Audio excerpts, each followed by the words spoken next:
ब्रह्मा तस्मै श्रीगुरवे नमः। वक्रतुण्डं महाकायं सूर्यकोटिसमप्रभं निर्विघ्नं कुरु मे देव सर्वकार्येषु सर्वदा। शुभामहेश्वराभ्यां नमः। सभादेवताभ्यो नमः। लक्ष्मीनारायणस्वामिभ्यो नमः। చాలా మందికి సాలగ్రామం అనగానే భయం. సాలగ్రామం అనగానే అమ్మో అంటారు.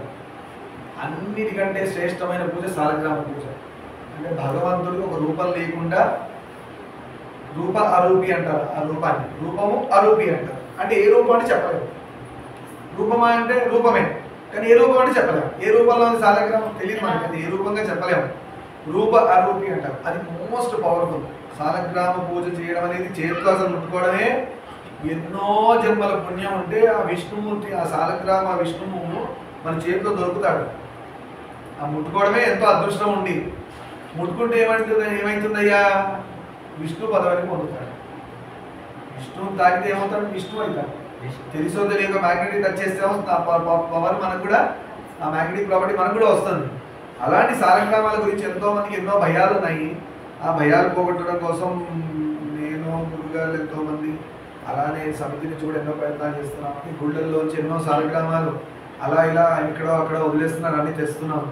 అలా జాగ్రత్తగా పిల్లలకి ఆ మడి ఆచారం నేర్పించి, ఎందుకంటే ఇంట్లో మా వాళ్ళు పక్కన ఉంటారండి, ఆడవాళ్ళు మేము కలిపేసుకుంటామండి, లేదంటే మా ఇంట్లో పురుడు ఉందండి, ఎవరో పోయారండి, అన్నీ ఎప్పుడు ఉన్నవే. ఏమైనా ఆగుతుందా చక్రం? ఇదేమైనా చక్రం ఆగుతుందా? చూడండి అందులో ఇదేమైనా చక్రం ఆగుతుందా? ఇలా పుట్టుక మరణం, పుట్టడం జన్మించడం మరణం, ఈ చక్రం ఏమైనా ఆగుతుందా? ఈ చక్రం ఆగినప్పుడు ఈ పుట్టడం చావడం ఈ చక్రం ఆగినప్పుడు గొప్పనైన సాలగ్రామ పూజ మనం ఎందుకు కావాలి? సాలగ్రామ పూజ దగ్గరికి వచ్చేసరికి మనకి ఎందుకు ఇబ్బందులు వస్తున్నాయి? సాలగ్రామ పూజ ఎందుకు భయపడుతున్నారు? నిజంగా సాలగ్రామ పూజ చేయాలనుకున్న వాడు దానికి అనువైన మడిలోకే వెళ్తాడు, కానీ ఏదో వంక పెట్టుకొని దూరం ఉంటాడా? దేవుడి దగ్గరికి వెళ్ళాల్సిన లక్షణం అదేనా? మనం దేవుడి దగ్గర అవ్వాలి అని అనుకున్నవాడు, లేదంటే దేవుడు మన దగ్గరకో మనం దేవుడి దగ్గరకు అవ్వాలనే లక్షణం ఉన్నవాడు ఏ పూజని వదలడు. నేను ఒక గొప్ప ఎగ్జాంపుల్ చెప్పచ్చు. మీరు జనరల్ చూసే మూవీసే. పీకే అనే ఒక మూవీ ఉంది, పీకే అమీర్ ఖాన్. వాడు పాపం ఏదో స్పేస్ నుంచి వచ్చేస్తాడు, వాడు మళ్ళీ అక్కడికి వెళ్ళిపోవాలి అంటే అది యాక్చువల్ తీయడం మనకి ఇలా తీశాడు, అర్థమైందా? ఆ పీకేలో అమీర్ ఖాన్ రోల్ని జీవాత్మగా పెట్టుకోడు. అంటే మనం అది పరమాత్మ దగ్గరికి వెళ్ళిపోవాలని ట్రై చేస్తాం. దానికి ఎన్ని ట్రై చేసింది? అన్ని రిలీజియన్స్ ట్రై చేసింది, అన్ని తలుపులను కొట్టేసింది. ఆఖరికి ఎక్కడో ఒక చోట ప్రయత్నం ఫలిస్తుంది. లాస్ట్లో అదే కదా ఏదో దొరికినట్టు చూపిస్తాడు, పోగొట్టుకుంది అంటే పరమాత్మకు వెళ్ళాల్సిన ఎంట్రీ దొరికిందని అర్థం. అదే సాధన. అంటే ఎన్ని తలుపులు కొట్టాడు, అన్ని రిలీజియన్స్ ట్రై చేస్తాడు పాపం. ఒక్కొక్కసారి మనం ఆయన చూస్తుంటే యాక్షన్ అక్కడ నిజంగా స్పేస్ నుంచి వచ్చినట్టు వెంటనే వెళ్ళిపోవాలనే ఫీలింగ్ ఏదైతుందో, దేవుడు కావాలి నాకు, నేను ఎక్కడి నుంచి వచ్చాను అక్కడికి వెళ్ళిపోవాలి అనే ఆర్తి భక్తుల్లో కనబడేది అక్కడ చూపించాడు. పీకే అని చెప్పేది అప్పుడు మనం చూస్తాం ఫన్నీగా, కానీ కాన్సెప్ట్ అది. ఎక్కడి నుంచి నువ్వు వచ్చావు అక్కడికి వెళ్ళిపోవడానికి మళ్ళీ నీకు ఎంత కష్టపడాలి. రావడం దిక్కుమాల పనులు ఏదో చేసామో, మంచో చెడో చేసామో, వచ్చి పడ్డాం, కానీ మళ్ళీ వెళ్ళిపోవాలి కదా మనం వచ్చిన చోటికి. అదే ప్రయత్నం ఎవరు చేయట్లే. చెయ్యకుండా ఏం చేస్తున్నా అంటే ఈ మోహంలో పడిపోయాం. మా నాన్నగారు, మా అమ్మ, మా ఇంటికి వెళ్ళిపోవాలి, మా అక్క, తమ్ముడు, చెల్లె, ఇది ఈ జన్మకి. మళ్ళీ నెక్స్ట్ జన్మలో మళ్ళీ ఇంకో సెటప్, మళ్ళీ ఇంకో ఫ్యామిలీ, మళ్ళీ అమ్మ, నాన్న, మళ్ళీ చెల్లె, అక్క, తమ్ముడు, ఇది పోయిన జన్మలో ఇదే ఇచ్చింది. అంతకుముందు జన్మలో కుక్కో పందో ఏదో తెలియదు, దానికో ఫ్యామిలీ. ఇప్పుడు నిన్న మా ఇంటి ముందు కుక్క చచ్చిపోయింది, మనం అయ్యో అన్నాం, పోలే కుక్క జన్మ పోయింది, ఇంకేదో అప్గ్రేడ్ అయ్యింది. కుక్క తర్వాత ఏ జన్మంలో 24 లక్షల జీవరాశుల్లో కుక్కది అంతం. ఆ ఆత్మ ఇంకో శరీరంలోకి వెళ్ళిపోయింది, ఇంకో జీవిగా అక్కడ పుట్టేసింది, అది అయిపోయింది. అర్థమైందా? ఏముంది, చనిపోయింది, ఎవరోకి వెళ్ళిపోయింది, మళ్ళీ వచ్చింది ఇంకో జీవిలో చేరిపోయింది. కుక్క తర్వాత ఏముంది అంటే ఇప్పుడు పైకి వస్తుంది ఆ జీవి, మనిషి దగ్గరకు వచ్చే వరకు ఆ జీవి పుడుతూ ఉంటుంది, చేస్తూ ఉంటుంది. 84 లక్షల్లో 84 lakhs కుక్కది ఎక్కడో ఉంది మధ్యలో. దాని ముందు దాని తర్వాత అప్గ్రేడ్ అయింది, హయ్యర్ లెవెల్ ఆఫ్ జన్మ వచ్చింది. అలా మనిషి జన్మల్లో కూడా ఎన్నో మనిషి జన్మలు ఉన్నాయి. బ్రాహ్మణ జన్మ వస్తుంది. బ్రాహ్మణ జన్మలో మళ్ళీ ఉత్తమమైన బ్రాహ్మణ అంటే పురాణాలు చదివేవాడు. బ్రాహ్మణుడు అంటే మళ్ళీ మీరు తప్పుగా అనుకోకండి. బ్రాహ్మణుడు అంటే ఏమన్నాను? దేవుడి గురించి తపస్సు చేసేవాడు, దేవుడి గురించి అందరూ బ్రాహ్మణులు ఇక్కడ ఉన్నది. అందుకే కదా పురాణాలు వింటున్నారు. మీరందరూ బ్రాహ్మణులు ఎందుకయ్యారు? బ్రహ్మమును ఎదిగేవాడు బ్రాహ్మణుడు. బ్రహ్మం అంటే దేవుడు. దేవుడి గురించి మీకు అందరు తపన ఉంది కాబట్టి వింటున్నారు, అందుకే బ్రాహ్మణులు అయిపోయారు అందరూ. ఇప్పుడు బ్రాహ్మణులు అయ్యాక మీరు ఏం చేయాలా? నాన్ వెజ్కి దూరం ఉండాలి, మెల్లమెల్లగా ట్రై చేయాలి. ఎందుకు ట్రై చేయాలి? నాన్ వెజ్లో ఏముంది? ఎందుకు అందరూ సాధన చేసేవాళ్ళు నాన్ వెజ్ మీద పడతారు? తింటూ కూడా సాధన చేయలేమా అంటే చేయడం కష్టం, చేయడం కష్టం. మీరు ఇప్పుడు ప్రశాంతంగా కూర్చున్నారు, మీ కింద నిప్పులు పెట్టి కూర్చొని సాధన చేయడం అంటే కూర్చున్నారా? మంటలు వేస్తుందిగా, పోరు నిప్పులు ఎందుకు? ఐస్ గడ్డ మీద కూర్చొని చేయడం చేస్తారా? చేయరు కదా. నాన్ వెజ్ ఏమవుతుందంటే రజోగుణం. రజోగుణం అంటే ఫ్లెష్, రెడ్ కలర్, బ్లడ్, ఇదంతా రజోగుణం. రజోగుణం మనసుకు తగిలితే ఫుడ్ వెళ్ళే కదా మనసు తయారవుతుంది. మనసు ఎట్లా తయారవుతుంది? మనం తినే ఫుడ్తో మనసు తయారవుతుంది. మనసు ఎక్కడో లేదు, మన మనసు ఎలా తయారైందిరా అంటే మనం తినే ఫుడ్డే మనసు. నిన్నటి రోజు ప్రశాంతంగా ఉన్నాడు, ఇవాళ ఎందుకు అరిచాడు, ఇంకేదో పిచ్చి పని చేశాడు. ఎలా వచ్చింది వీటికి ఆలోచన బుద్ధిలో? మనసు ఎందుకు ఇలా అయిందంటే వాడు ఎవరి దగ్గరికి అయితే వెళ్ళి తిన్నాడో వాడు దిక్కుమాల ఏదో టీవీలోనో యూట్యూబ్లో చూస్తూ ఆ వంట చేశాడు. ఆ వంట చేసినప్పుడు వాడు ఆ చూసినదంతా మైండ్లోకి వెళ్ళింది. ఆ మైండ్లోకి వెళ్ళింది, ఆ కళ్ళ ద్వారా నెగిటివ్ అంతా కూడా ఫుడ్లోకి వెళ్ళింది. అది ఎవడైతే పార్సల్ తీసుకొని తిన్నాడో వాడు అలా తయారయ్యాడు. ఎలా తయారయ్యాడో అది చూసింది ఏదో తెలియదు అలా తయారయ్యాడు. అందుకని ఇప్పటికి కూడా పెద్దవాళ్ళు అంటారు, వంట చేసేటప్పుడు తల్లి కంపల్సరీ దేవుడి నామం చెప్పుకుంటూ చేయాలి. ఆ కిచెన్లో ఎవరిని రానియరు. నిష్టగా మడిగా వంట చేస్తే ఆ ఇంట్లో యోగులే ఉంటారు, లేదంటే రాక్షసులు అవుతారు. రాక్షసులు అవుతారు. ఇవాళ సీరియల్ చూసుకుంటూ వంట చేస్తున్నారు, చాలా తప్పు. సీరియల్ చూసుకుంటూ, ఎగ్జాంపుల్ ఒక లేడీని తీసుకుందాం మనం. ఒక ఆవిడ సీరియల్ చూసుకుంటూ వంట వండుతుంది. ఇంట్లో ఆడపిల్ల ఉంది, ఓకే. ఆ అమ్మాయి టీనేజ్ నుంచి ఈ తిండి తినడం మొదలుపెట్టింది. ఏది? సీరియల్ తిండి. అమ్మ సీరియల్ చూసుకుంటూ వంట వండింది కదా, ఆ తిండి తిని తిని తిని పెద్దగా అయింది. సరే పెళ్ళి ఇంటికి వచ్చింది, పెళ్లి చేసారు, అయిపోయింది. అత్తగారింటికి వెళ్ళి విడాకులు తీసుకుని మళ్ళీ ఇంటికి వచ్చింది. ఎందుకు వచ్చిందంటే సీరియల్ అన్నవి ఉన్నాయి చాలా వరకు. ఎలా విడాకులు తీసుకోవాలి, ఎలా కొట్లాడాలి, మొగుడిని ఎలా తొక్కేయాలి, ఆడదాన్ని ఎలా తొక్కేయాలి, కోడల్ని ఎలా సతాయించాలి, ఇవే కదా.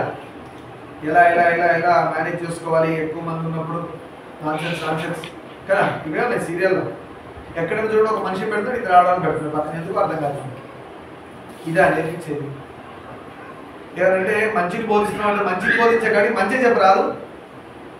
నీకు ఒక మాట అంటారు, సొసైటీ ఎలా తయారైందంటే మంచి తెలవాలంటే చెడు తెలవాలి కదండి అంటున్నాడు. మంచి తెలవాలంటే చెడు తెలవాలని రూలే లేదు, అర్థమైందా? మంచి తెలవాలంటే చెడు తెలవాలని రూల్ లేదు.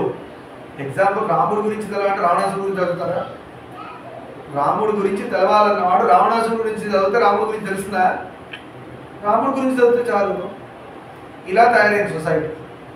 మంచి తెలుసుకోవాలని చెప్పి చెడు ప్రబోధం చేస్తున్నారు. ఫస్ట్ చెడు చెప్తున్నారు అంటే పొరపాటు మీ జీవితంలో మీ ఆయన ఇలా చేస్తే, మీ ఆవిడ ఇలా చేస్తే, మా ఆయన శ్రీరాముడు చంద్రుడు చూపించు, నిజంగా శ్రీరామచంద్రుడు అవుతున్నాడు. ఏదైతే నువ్వు చెప్తున్నావో అదే నువ్వు అవుతున్నావు. యద్భావం తద్భవతి. నువ్వు ఏది ఊహిస్తే అది అవుతున్నావు. కుక్క అంటే కుక్కలా మురిగి కుక్కలా ఉండి అన్ని అవి చేస్తే కుక్కే అవుతాడు. వాడి లక్షణాలు కూడా అలానే వస్తాయి. మనిషి లక్షణాలు ఉండవు వాడి తిండి అలానే తయారవుతుంది. అందుకే రజోగుణప్రదమైన ఫుడ్ తినొద్దంటారు. రజోగుణం అంటే రెడ్ కలర్లో బ్లడ్కి సంబంధించింది, ఫ్లెష్, ఇవన్నీ అవే వస్తాయి. అందుకే ప్రాణులు బ్లడ్ ఉన్న వాటిని ముట్టుకోకూడదు మనం, అర్థమైందా? సాత్విక ఆహారం అంటే ప్లాంట్స్, అది కేటగరైజ్ అయిపోయింది ఆల్రెడీ, అర్థమైందా? మరి కోడిగుడ్డులో బ్లడ్ లేదు కదండి అంటే కోడిగుడ్డులో చాలా రకాలు ఉన్నాయంట. రీసెంట్గా ఒక చోట వీడియో వింటే నీకు షాక్ అయ్యా, ఒక గురుగారు చెప్తుంటే విన్నా. ఏంటి అంటే కోడిగుడ్డు 2 రకాలు ఉందంట. ఒకటి రజోగుణప్రదమైనది అంటే ఏంటి? ఆ గుడ్డులో పిల్ల ఉంటుంది, దాన్ని తినే రాక్షసులు కూడా ఉన్నారు. దాన్ని కూడా ఉడకబెట్టుకొని తినేస్తారు పాపం, పిల్ల చచ్చిపోతుంది, తింటారు. ఇంకోటి ఆ తల్లికి, కోడికి కూడా ఇప్పుడు మనం జనరల్గా అనుకుంటాం కదా, మంత్లీ ఒక 5 days 6 days ఎలా అయితే ఉంటాయో కొన్ని పిల్ల కాకుండా ఉన్న ఎగ్స్ ఉంటాయి, అర్థమైందా? అలాంటి ఎగ్స్ ఇంకా దోషం, తినకూడదు అసలు. ఆ ఎగ్సే అందరు తింటున్నారు. పిల్ల రాదండి, ఇది తినేది. ఇది ఎంత సీరియస్గా ఆలోచించాలంటే ఆవు పాలు, ఆవుకి పిల్ల పుట్టింది అనుకో, బర్రెకి కూడా పిల్ల పుట్టింది, అప్పుడు వచ్చి జున్ను పాలు కూడా తాగద్దన్న. జున్ను పాలు కూడా తాగకూడదు, చాలా తప్పు. సాధన చేసేవాళ్ళు జున్ను పాలు, జున్ను తినరు, జున్ను తాగరు సాధన మార్గంలో ఉన్నవాడు. ఎందుకంటే ఆ బిడ్డ తాగి అది జీవితాంతం కావాల్సిన ఇమ్యూనిటీ చేకూర్చాల్సిన పాలు ఈ దరిద్రుడు టేస్ట్ బాగుంటుందని తెచ్చుకొని తిన్నందుకు దానికి లేదు పాపం. అది అన్యాయంగా రోగాలకు అడ్డుపడి చచ్చిపోదు. తల్లిపాలు బిడ్డ పుట్టినప్పుడు కొన్ని రోజుల వరకు అది ఆ బిడ్డ కోసమే బాడీ ప్రిపేర్ చేస్తుంది, మైండ్. అది ఆ బిడ్డనే తాగాల, మనం ఎందుకు? మనకి లేవు ఆప్షన్స్. మనిషి దీన్ని బట్టి చూడండి, రాక్షసుడు అంటే అందుకే లేరు కలియుగంలో మా రాక్షసుడు. ఎందుకంటే మనిషిలోనే ఉన్నాడు రాక్షసుడు, మనసులో. రకరకాల పనికిరాని ఆలోచనల రూపంలో రాక్షసుడుగా మనిషిలోనే ఉన్నాడు. అందుకని కూరలు వేసుకొని అప్పుడు కృష్ణుడు చంపినట్టుగా రాముడు చంపినట్టు రాక్షసుడు లేరు కలియుగంలో, అసలు కనబడు కూడా. పొరపాటు కనబడితే వీడు చంపుకొని తింటాడు. మరి వాడిని కూడా ఒక కొత్త ఐటమ్ దొరికింది అని 10 మంది కలిసి వాడిని కట్టేసి నరికేసి వీడి గుండెకాయ బాగుందా, తలకాయ బాగుందా, మోకాలు బాగుందా, మోచిప్ప బాగుందా, ఇంకేం బాగుందో తింటా. తినద్దని అన్నట్ల మెల్లగా తగ్గించండి. దేవుడి దగ్గర అవ్వాలంటే దేవుడి యొక్క బిడ్డల్లో మనమే కాదు వేరే ప్రాణులు కూడా ఉన్నాయి. అన్యాయంగా ఒక బిడ్డ ఇంకో బిడ్డను చంపి తింటే దేవుడి దగ్గరికి రాని కాదు అంటారు అని గుర్తుపెట్టుకోవాలి. మీ బిడ్డల్లోనే అన్నయ్య తమ్ముడు చంపుకొని తిన్నా, అక్క చెల్లెని చంపుకొని తిన్నా ఒప్పుకుంటారా? తల్లిగా మీరు ఎంత ఫీల్ అవుతారు, తండ్రిగా ఎంత ఫీల్ అవుతారు? చంపుకొని తినాక కొట్టుకుంటేనే ఊరుకుంటారా? నవ్వుకోండి, అక్క చెల్లెలు ఎందుకలా కొట్టుకుంటారు, అన్నదమ్ములు ఎందుకు కొట్టుకుంటారు అందరూ. ఇక్కడ చంపుకొని తింటున్నారు. ఆయన బీపీ ఏ రేంజ్లో ఉండాలి చూడండి. మరి వేదాల్లో చెప్పారు కదండి బలి అవన్నీ ఉన్నాయంటే, నిజంగానే వేదాల్లో బలి ఉన్నాయి, కొన్ని చోట్ల బలి ఇస్తారు, అది వేరు. బలి ఇచ్చే ఉద్దేశం కూడా ఏంటంటే ఏ జీవ రాజులు కూడా వేటాడారు కదా, చెప్పుకున్నాం. ధర్మకార్యం కోసం చేశారు. మన పొట్ట నిండా ధర్మకార్యం అక్కడ ఏది పడితే తోసేసి చంపి తింటే. నీకు ధర్మకార్యం నిజంగా పొట్ట నిండాలంటే బోలెడ్ ఆప్షన్స్ ఉన్నాయి. పండు కోసుకొని తిను, నీకు ఉన్నాయి కదా. ఈ జంతువు చంపి తింటేనే మనకి అంటే మనం ఏం బాధించలేము అట్లా ప్రభుత్వం. అర్థమైందా? అలా మెల్లమెల్లగా సాత్విక ఆహారంలోకి రావండి. సరే, సాలగ్రామ పూజ అందరూ చేయడానికి ప్రయత్నించారు. జీవితంలో కనీసం సాలగ్రామం ముట్టుకోవడం ప్రయత్నం చేయండి ఫస్ట్. ఆ అదృష్టం దొరికినాడు అదృష్టవంతులు. ముట్టుకున్నారా, నెక్స్ట్ నా దగ్గర అది ఉంటే బాగుండనే కోరిక కలగాలి. సాలగ్రామం మీ దగ్గర ఉందంటే విష్ణువు మీ దగ్గర ఉన్నట్టే. మీరు ఏ గుడికి పోకర్లా, ఆ గుళ్ళో ఉన్న విష్ణువు కంటే ఇక్కడ ఉన్నవాడు పవర్ఫుల్ అన్నారు. ఇంకా మీరు గుళ్ళకు కూడా అవసరం లేదు. మీ దగ్గర ఉన్న విష్ణువు అయితే గుళ్ళు ఏం చేసుకుంటావు నువ్వు? అది సాలగ్రామం అంటే. సరే, సాలగ్రామం సాలగ్రామంతో పూజార్హమైన పూజింపబడుతున్న సాలగ్రామ శిలకు సంబంధించిన కథనం స్కంద పురాణంలో ఉంది. స్కందుడు అంటే సుబ్రహ్మణ్యం. స్కంద పురాణంలోనే అన్ని సీక్రెట్స్ ఉంటాయి సాధనకు సంబంధించినవి. అలాంటి పురాణం ఇంట్లో కొని పెట్టుకోవాలి. అలా ఇష్టం ఉన్నవాడు ముందే చెప్తే పురాణాలు చూపిద్దాం. ఇంట్లో పెట్టుకోవడం ఇప్పటి నుంచే స్టార్ట్ చేయండి. గుర్తుపెట్టుకోండి, ఓ స్టేజ్లో మీకు ఏమనిపిస్తుంది అంటే అయ్యో జీవితాంతం వేస్ట్ చేశానే. నాలాగా 42 ఇయర్స్కి నాకు ఇప్పుడు ఉన్నాను. ఇప్పుడు నాకు ఈ కళ్ళు కొంచెం లైట్ డిమ్ అవుతున్నాయి. ఇప్పుడు నాకు చదవాలని కోరికలు ఎన్నో ఉన్నాయి. కానీ అనుకోకుండా ఎలా ఇరుక్కుపోయాం సంసారంలో, దానిలో దీనిలో అన్ని ఇరుక్కుపోయి వదిలేమనట్లే. మీరు తెలివిగా ఇప్పటి నుంచి దీని లైఫ్ దీనిదే, దాని లైఫ్ దాన్ని మేనేజ్ చేయండి. బ్రహ్మచర్యంగా ఉన్నారు, చదువు బ్యాలెన్స్ చేయండి, సాధన బ్యాలెన్స్. పురాణాలు తీయండి, రోజు ఒక గంట పురాణాలు పెట్టండి. ఎంత జ్ఞానం వస్తుందో పండిపోతారు.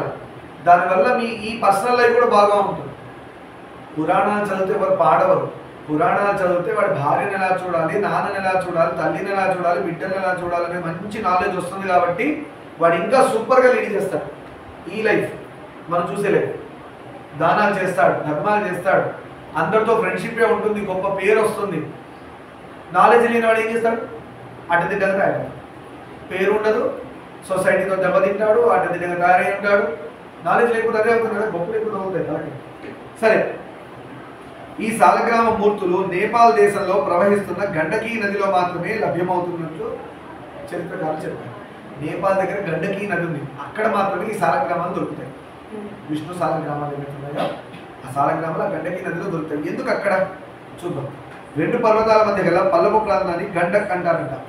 2 పర్వతాల మధ్యలో ఉన్న నేలని గండక్ అంటారంట. అక్కడ పుట్టి నది ప్రవహిస్తుంది, అందుకే దాని పేరు గండకీ నది. గుర్తుపెట్టుకోండి, ఫ్యూచర్లో నేపాల్ వెళ్తే గండకీ నదిలో నిజంగా మీరు ఇలా చేయి పెట్టి దోసిళ్లతో నీళ్ళు తీద్దామని తీస్తే చేతి నిండా సాలగ్రామాలే వస్తాయి. ఇంకా అక్కడ ఏముండదు. మీరు గండకీ నదిలో కాలు పెడితే సాలగ్రామం మీదనే పెడతారు, తప్పదు.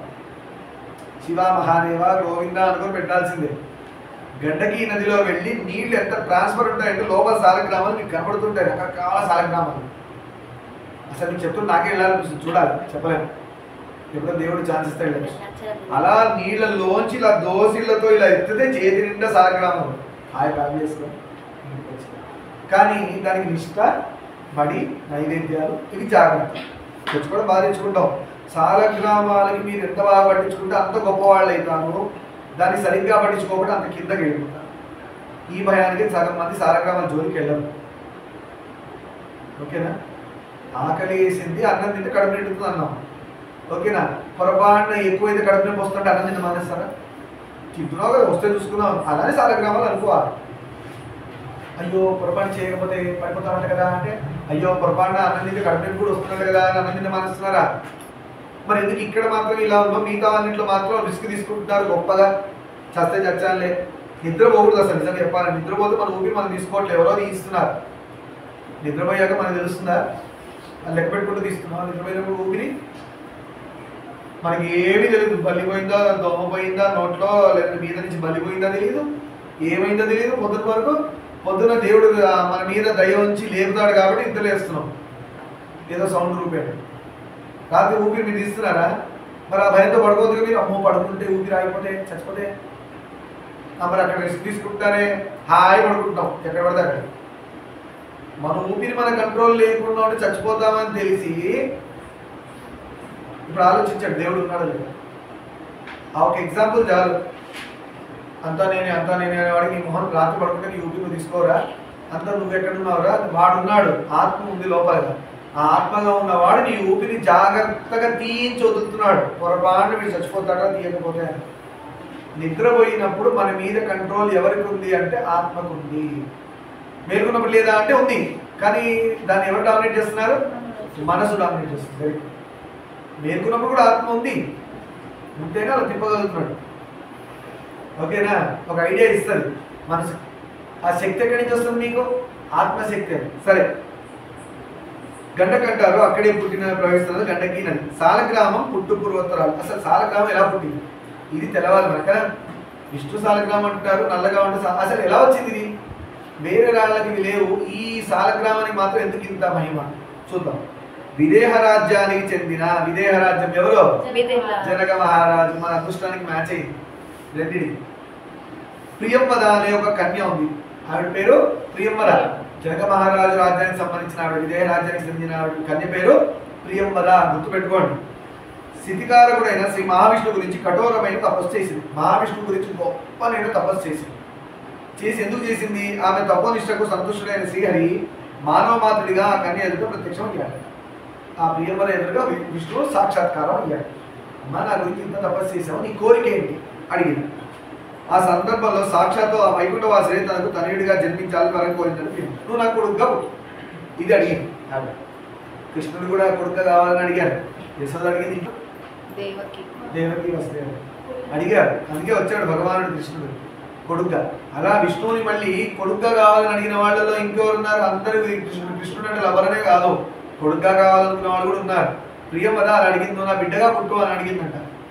సరే, అలా ఆమెలో మూర్తిభవించిన మాతృత్వానికి మురిసిపోయి ముకుందుడు ఆ క్షణాన్ని ఆమె తల్లిగా స్వీకరించి అదే క్షణంలో నువ్వు నా తల్లివి అని అన్నాడు. అంటే ప్రియవద ఇప్పుడు ఎవరి తల్లి అయింది? విష్ణుమూర్తి యొక్క తల్లి అయింది. జనని ప్రియంవద, మరుజన్మలు నువ్వు నేపాల రాజ్యంలో గండకీ నదిగా అవతరిస్తావు. ఈ ప్రియంవదనే నేపాల్లో గండకీ నదిగా పుట్టింది. అందుకే నదులకి ఆడవాళ్ళతో పోలిక, మగవాళ్ళతో జట్టం. సరస్వతి నది ఆడది, గంగా నది ఆడది, సముద్రుడు మాత్రం మగవాడు. ఆ సముద్రుడి భార్యలే ఈ నదులు. ఇన్ని నదులు ఉన్నాయా, ఇవన్నీ సముద్రుడి యొక్క భార్యలు. అందుకని ఇవన్నీ పోయి దేనిలో కలుస్తాయి? సముద్రంలోనే కలుస్తాయి. సముద్రుడు అంటే మనకు ఉన్నట్టుగా పసిఫిక్ ఓషన్, ఇండియన్ ఓషన్ ఇలాంటి దిక్కుమాల పేర్లు చెప్పకండి. సముద్రం అనేది ఒకటే, ఇవన్నీ ఎక్కడో ఒకటి అటాచ్ అయ్యే ఉన్నాయి. ఏరియా బట్టి వాళ్ళు అంటే పేర్లు పెట్టుకొని వచ్చారు. సముద్రుడు అంటే మొత్తం ఒకటే, అన్ని లింక్ అయి ఉన్నాయి. ఇండియా దగ్గర ఉంది కాబట్టి ఇండియన్ ఓషన్ అన్నాడు, ఇంకెక్కడ పసిఫిక్ అట్లాంటిక్ వాళ్ళు పెట్టుకున్నారు, మనకు అనవసరం. కానీ నదులన్నీ కలిసిపోయేది సముద్రంలోకే. అంటే ఆ భార్యలన్నీ హస్బెండ్నే చేరుతున్నాయి. అలా జీవాత్మలన్నీ పరమాత్మని చేరాలి. ఆ నదులే మనం స్త్రీ రూపంగా చెప్పుకోవాలి. మగవాడైనా భూమి మీద ఉన్న మగవాడు ఆడవాడు స్త్రీ రూపంగా చెప్పుకోవాలి. పురుషుడు ఎవరు? పరమాత్ముడు. వెంకటాద్రీశుడు కావచ్చు, శ్రీశైలవాసుడు కావచ్చు. సరే, గండకీ నదిగా అవతరిస్తావు. అప్పుడు నేను మీ సాగర గర్భంలో సాలగ్రామ ప్రతిమలుగా జన్మిస్తాను. నేను ఈ కడుపున ఉద్భవిస్తాను సాలగ్రామ రూపంలో అన్నాడు. అలా పుడుతున్నాయి గండకీ నదిలో, ఆ రాళ్ళు పుడుతున్నాయి. వాటినే సాలగ్రామాలు అంటున్నారు. అదే విష్ణువు అని ఆమెకు వరసాఫల్యాన్ని నిష్క్రమించాడట ఆ భక్తవత్సరుడైన తరహరి. విష్ణుమూర్తి అలా చెప్పాడు. ఎవరైనా మీరైతే నేపాల్ టూర్కి వేసేయండి, ఎవరన్నా నేను ఉండగా వెళ్ళినప్పుడు నాకు కొని తెచ్చిపెట్టండి సాలగ్రామం. ఆ విధంగా భగవద్వాక్యానుసారం నేటికి కూడా గండకీ నదిలో సాలగ్రామాలు ఉద్భవిస్తున్నట్లు భక్తజన విశ్వాసం. ఎన్ని తెచ్చుకున్నా పుడుతూనే ఉంటాయి. ఏదమ్మా బాణలింగం. సాలగ్రామాలు మనం చూసినవి ఇవే. అసలు నిజంగా చూస్తే అక్కడి నుంచి రాముది కదా, అక్కడే కూర్చొని అక్కడే పక్కన పెట్టుకొని ప్లేటు అక్కడే నీళ్ళు తెచ్చుకొని అభిషేకం చేస్తుంటారు. అంత బాగుంటాయి సాలగ్రామాలు చూస్తే. అసలు సుదర్శన సాలగ్రామం అంటారు. అసలు అట్లా ఎట్లా సుదర్శన చక్రం దాని మీద పడ్డదంటారు. శంఖం ముద్ర పడుతుంది. అసలు ఇవి ఎక్కడి నుంచి వచ్చినాయి? మన సనాతన ధర్మానికి నిలువెత్తు నిదర్శనం ఆ గండకి నదిలో దొరికే సాలగ్రామాలు. నృసింహ సాలగ్రామం అంటారు. అర్థమైందా? దాని మీద రూపాలు ఉంటాయి. ఒకటి రామ సాలగ్రామం ఉంది, దాని మీద రాములు గారు పట్టుకున్న ధనస్సు బాణం కూడా ఉంటుంది. ఇది ఎవరు గీయట్లే, బై నేచర్ ఫామ్ అవుతున్నాయి. ఇప్పుడు ఆలోచించండి ఎలా లేదు లేదు అనేవాడి ముందు మీద కొట్టినట్టు ఉంటాయి కొన్ని టాపిక్స్. దేవుడు లేడు అనేవాడికి మన ధర్మం కాకుండా ఇంకో ధర్మాల్లోకి ఎక్కడెక్కడో పోయేవాడికి కూడా బుద్ధి వచ్చే టాపిక్స్. చూడండి ఎంత న్యాచురల్గా వస్తున్నాయి. సరే, సాలగ్రామ పర్వత కథనం. ఈ సాలగ్రామ పర్వతం ఎలా వచ్చింది? ఓకేనా? ఆ రాళ్ళు ఎలా అవుతున్నాయి, ఫామ్ అవుతున్నాయి? రామరావణ యుద్ధంలో జాగ్రత్తగా వినండి. రాక్షస గణం గుప్పించిన విశాస్త్రాల కారణంగా రామలక్ష్మణులతో సహా వానర గణం అంతా మూర్ఛితులై పడి ఉన్నప్పుడు రామలక్ష్మణుడు అందరూ పడిపోయారు కదా, రాక్షసులు వేసిన బాణాలకి నాగాస్త్రాలు వేశారు కదా, ఆ విషయాన్ని పడిపోయారు. అప్పుడు హిమాలయాలకు ఆవలి వైపు ఉన్న సంజీవని పర్వతాన్ని మోసుకొచ్చాడు హనుమంతుడు. ఇది అందరికీ తెలుసు. అందులో దివ్యాౌషధములతో మళ్ళీ అందరూ లేచి కూర్చున్నారు అనే సంగతి మీరు రామాయణంలో వినున్నారు. ఆ తర్వాత పర్వతాన్ని యథాస్థానంలో పునఃప్రతిష్ఠ చేసి తిరిగి వస్తున్నాడట. అక్కడ పెట్టేసి హనుమంతుడు మళ్ళీ రిటర్న్ వస్తున్నాడు లంకకు. వస్తుంటే మార్గ మధ్యంలో నేపాల్ రాజ్యంలోని, ఇప్పుడు మీకు అర్థం కావాలి నేపాల్ ఎందుకు వచ్చిన ఈ సంజీవని పర్వతం ఎక్కడుంది? హిమాలయాలకు అవతల ఉంది. నేపాల్ ఎక్కడుంది? హిమాలయాలకు అవతల. ఇప్పుడు మానసరోవరం ఎక్కడుంది? నేపాల్కి అవతల, టిబెట్. మానసరోవరంలో ఏమవుతాయి? దేవతలు రాత్రి పూట పొద్దున 12 నుంచి రాత్రి 4, రాత్రి 12 నుంచి పొద్దున 4 వారి మధ్యలో నక్షత్ర రూపంలో వచ్చి ఆ మానసరోవరంలో స్నానం చేసి వెళ్తారు. సాధన భూమి ఎక్కడుంది? నేపాల్ అవతల ఉంది, హిమాలయ భూమి. మహాభారత యుద్ధం ఎక్కడ జరిగింది? హిమాలయ అవతల జరిగింది, నేపాల్ అవతల. కురుక్షేత్రం అక్కడ ఉంది. ధర్మక్షేత్రే కురుక్షేత్రి అన్నారు కదా, అది ఎక్కడుందంటే నేపాల్ అవతల ఉంది. అంటే సీక్రెట్స్ అని ఎక్కడున్నాయి మనకి చాలా వరకు సంబంధించినవి నేపాల్ అవతలే ఉంది. సీతమ్మ ఎక్కడుంది? నేపాల్ అవతలే పుట్టింది. విదేహరాజు ఎక్కడ? నేపాల్ అదే అవతలే భూమి. మన యువతలకు వచ్చాం ఇటువైపు. రాముడు పుట్టిన సైడ్ మనం ఉన్నాము, పెళ్లి కొడుకు సైడ్. పెళ్లి కొడుకు సైడ్ వెళ్తే కదా తెలిసేది ఏంటని. సరే, నేనైతే అమ్మవారి సైడ్. మార్గ మధ్యంలో నేపాల్ రాజ్యంలోని గండకి నదిలో ఒక పర్వతం ఉండడం చూశాడు.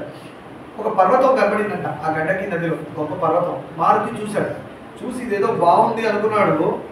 దాని వైపు అలా దృష్టి వేసి చూస్తున్నాడు హనుమంతుడు ఆ పర్వతం వైపు. ఆంజనేయుడి దివ్య చక్షులకు నరసింహమూర్తి దివ్య రూపం వచ్చింది. ఒక నరసింహస్వామి రూపం కనబడింది ఆ పర్వతం. ఎవరికి? హనుమంతుడు. మరుక్షణమే ఆ పర్వతాన్ని సమూలంగా పెకిలించి అరిచేత పెట్టుకుని ఆకాశ వీధిలో అంజనా సుల్తన పయనాన్ని పరిశీలించాడు. నరసింహస్వామి వదులుతూ వదులుతాడు ఆయన. రామభక్తుడు విష్ణుమూర్తి కనబడితే వదులుతాడా? తీసిన ఆ స్వామి అని పెట్టుకుంటాడు. ఆ పర్వతాన్ని ఎత్తుకున్నాడు. ఎత్తుకొని బయలుదేరాడు. తీసుకున్నాడు చేతిలో. సూర్యాస్తమయ సమయం ఆసన్నమైంది. ఎత్తుకున్నాడు. కొంచెం ప్రయాణం అవ్వగానే అక్కడి నుంచి కొంచెం వెళ్ళగానే సూర్యుడు అస్తమిస్తున్నాడు. ఎప్పుడు ఏం చేశాడు? సాయం సంధ్యాధికారం సంకల్పించాడు. చూడండి, హనుమంతుడు సాయంత్రం కూడా సంధ్యను చేశారు, మధ్యాహ్నం కూడా సంధ్యను చేశారు, పొద్దున కూడా సంధ్యావందనం చేశారు. నేను హనుమంతుడు భక్తుడు అని చెప్పుకుంటారు. సంధ్యావందనం ఫస్ట్ చేయండి. మీకు నిజంగా మీకు హనుమంతుడు ఇష్టమైతే మీరు ఏం చేయాలా? అర్ఘ్యం ఇవ్వాలా. ఎందుకు? హనుమంతుడి యొక్క గురువు సూర్యుడు. అర్థమైంది ఇప్పుడు? హనుమంతుడు అంత పవర్ఫుల్ అవ్వడానికి కారణం సూర్యుడు కూడా. ఆ సూర్యనారాయణుడే రాముడు. అర్థమైందా? విష్ణు అవతారం. అరచేతిలో, అందుకే సూర్యవంశం రాముడు. అరచేతిలోని పర్వతాన్ని నది ఒడ్డు నుంచి సంధ్యావందనాలు ముగించాడు. అరచేతిలోని పర్వతం ఒడ్డు నుంచి సంధ్య స్వామికి అర్ఘ్యాలు ఇచ్చాడు. గురువు గారికి, సూర్యుడికి ఇచ్చి గాయత్రి జపం చేసుకున్నాడు. ఇది రామభక్తుడు హనుమంతుడు అంటే. చూడండి, ఏది మీకు ఒక రీజన్ దొరకదు, అంతా ధర్మమే. అందుకే అలాంటి గురువు ధర్మాత్ముడు, అలాంటి మూర్తి అయిన ఆదర్శమూర్తి అయిన రాముడికి కరెక్ట్ దాసుడు హనుమంతుడు. అలాంటి గురువుకి అలాంటి శిష్యుడు దొరికాడు. తదనంతరం పర్వతాన్ని చేతిలోకి తీసుకోవడానికి ప్రయత్నించాడు ఆ వానరధీరుడు. మళ్ళీ కింద పెట్టే పర్వతం ఎత్తడానికి చూశాడు, రాలే. ఎత్తుతుంటే అయినా లాభం లేకపోయింది. పర్వతం భూమిలోనికి చొచ్చుకుపోయి ఉంది, దిగిపోయింది, భూమిలో గట్టిగా పట్టుకుంది. హనుమంతుడు ఎత్తుతుంటే రావట్లేదు. ఆంజనేయుడు అప్పుడు తన భారీ కాయాన్ని పెంచి సర్వబలాలను కూడగట్టుకుని విశాల భావంతో ఆ పర్వతాన్ని పైకెత్తబోనాడు, కానీ ఆ పర్వతం ఇంకా పెద్ద కాయం పెంచాడు. హనుమంతుడు పెద్దగా అయ్యాడు, భారీ శరీరం పెంచాడు, ఎత్తడానికి ట్రై చేశాడు. కొండ ఇంతే ఉంది కానీ లేవట్లేదు, కాయం మాత్రం పెద్దగా ఉంది. ఆయనకు అర్థమైంది. ఏమర్థమైంది? స్వామి శక్తి ముందు నా శక్తి ఎంత. నరసింహస్వామి ఆంజనేయుని ప్రయాస చివరికి ఆయాసాన్ని మించింది. ఆయాసపడిపోయాడు, పాపం ఎత్తలేకపోయాడు నరసింహస్వామి యొక్క పర్వతాన్ని. ఆ విధంగా పర్వతోద్ధరణలో విఫలుడైన హనుమ ఇక చేసేది లేక వినమ్ర బద్దలతో చేతులు పైకెత్తి ఆ నరహరిని సూచించసాగాడు. ఇంకేం చేస్తాడు? బలం, భక్తి. అందుకని బలం కంటే ఏది గొప్పది? భక్తి గొప్పది. చేతులు పైకెత్తి ఆ ఆంజనేయ స్వామి, నరసింహస్వామిని, ఆ విష్ణుమూర్తిని కీర్తించడం స్టార్ట్ చేశాడు. ఓకేనా? ఆ వానరోత్తముని ప్రార్థనకు ప్రసన్నుడైన పరంధాముడు పర్వతాగ్రాన నరసింహమూర్తిగా ప్రత్యక్షమై ఆ కొండకి పైన నరసింహావతారం తెలిసింది. ఆంజనేయ స్వామితో మాట్లాడుతున్నాడు. ప్రత్యక్షమయ్యాడు స్వామి, హనుమతో మాట్లాడుతున్నారు. ఓ వానరాగ్రజ, ఈ ప్రదేశం నాకు అత్యంత ఆహ్లాదాన్ని కలిగిస్తుంది. ఈ ప్లేస్ నాకు చాలా నచ్చింది, అందుకే నేను ఇక్కడే స్థిరపడిపోయా. ఇక్కడి నుంచి నువ్వు ఎంత ప్రయత్నించినా నేను లేవడానికి కుదరదు అని చెప్పేశాడు. అందువల్ల నేను ఇక్కడే సంకల్పించాను, నేను ఇక్కడే ఉంటాను. నీవు లంకాపురికి వెళ్ళి అక్కడ రామకార్యాన్ని నిర్వహించు. నరసింహస్వామి చెప్పాడు. చూడండి, నువ్వు లంకకి వెళ్ళు, రాముడి కార్యం నీ మీద ఉంది కదా, అక్కడ రావణాసుని చంపాలి, రామకార్యంలో నువ్వు సహాయపడాలి, వెళ్ళు అని చెప్పాడు నరసింహస్వామి. శ్రీరాముని ఆశీస్సులు పొందు. అది నరసింహావతారం రామావతారం కంటే ముందే ఉంది కదా. పిదప ఇక్కడికే వచ్చి నా సేవా భాగ్యాన్ని పొందగలవని హనుమకు సెలవిచ్చి అంటున్నాను. రామకార్యం చేసి మళ్ళీ నా దగ్గరకు వచ్చి నాకు సేవ చేసు, ఆ ఛాన్స్ నీకు దొరుకుతుందని చెప్పారు. ఓకేనా? అలా భగవదాజ్ఞను శిరసావహించిన ఆంజనేయుడు సారగ్రామ పర్వతానికి ప్రదక్షిణాలు చేస్తుండగా శ్రీవారి శయన రూప దర్శన భాగ్యాన్ని కూడా పొందాడు. స్వామివారు అలా పడుకున్న రూపం కూడా దొరికింది ఆయనకి. ఎక్కడ? ఆ గండకీ నది ప్రాంతంలో. ఇలా వివిధ దేవతామూర్తులకు ఆవాసమైన ఆ సాలగ్రామ పర్వత రాజ్యం అత్యంత మహిమాన్వితమైంది. ఆ సాలగ్రామ పర్వతంలోనే అనేక దేవతామూర్తులు ఉన్నారు. అవే సాలగ్రామాలుగా ఒక్కొక్క దేవతామూర్తిగా గండకీ నదిలో దొరుకుతుంది. అర్థమైందా? అది కథ.